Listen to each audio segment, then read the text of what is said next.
in this example it says find the extrema, also find the intervals where the function is increasing and where the function is decreasing. We don't have any restrictions on the domain, so this is just for all x values, except for, there are restrictions, because we can't have x. X has to be greater than or equal to 2, right? No, negative 2? Negative 2. Right? X plus 2 must be greater than or equal to 0. I can have 0 because this is not a denominator. So x must be greater than or equal to negative 2. Okay, so that's my restriction. That means I have an endpoint. So that's just the domain of the function. Endpoint at x equals negative 2. And then I can have anything bigger than that. So let's see. How do you find extrema? You're going to have to consider the endpoints. To me, I'm thinking like it's a square root graph. There's going to be like one minimum or one maximum, and then that's it. So let's see what happens. The first thing you can do is take the derivative and find the critical points, which means find out where the derivative equals 0 or where it's undefined. So y prime would be, well, if this goes away, and then that would be 1 over, actually negative 1, right? Negative 1 over 2 square root of x plus 2 times 1, right? The derivative of the inside.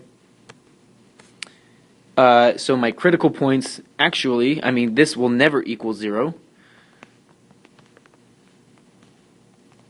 because the top's never going to equal 0. So that will never equal 0, but I do have a critical point because my derivative is undefined at x equals negative, actually it's the domain x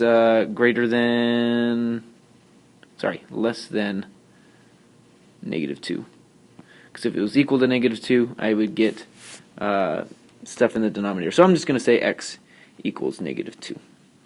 So find the extrema. That's where something happens. It is an endpoint. I already knew about it, so I didn't really have to do too much. Then I'll make a sign chart. I think I'll make a sign chart. I know already that I can't plug in anything, that I can't plug anything less than negative 2. I have to have x being greater than or equal to negative 2. So for my sign chart, my critical point is negative 2. And I know that for my test point, I know that that has to be, well, I can't have anything smaller than negative 2, so I don't need that part. So let's just do 0. That would be probably easiest, maybe. No, let's do 2, because if I add 2 to it, it would be 4. It would be perfect square. So, and then sine of y prime. So I don't need anything there.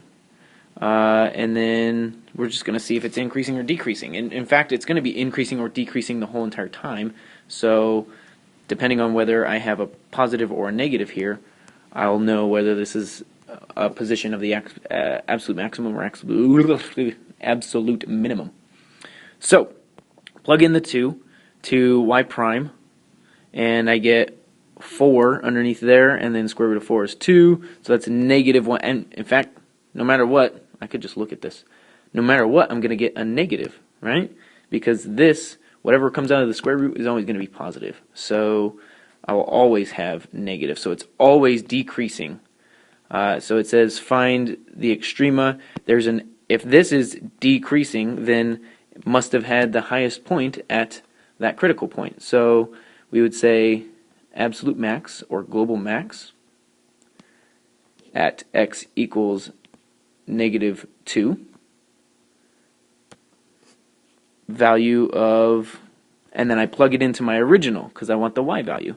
So if I plugged in negative 2 here, I would have an absolute maximum of 4. So I just found the absolute maximum, and then we can say the intervals for increasing or decreasing. Actually, we don't have any increasing. It's all decreasing, and we'd say decreasing on the interval from negative 2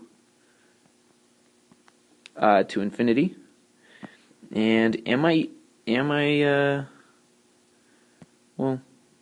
can't plug in -2 to my derivative, so I'm neither increasing nor decreasing.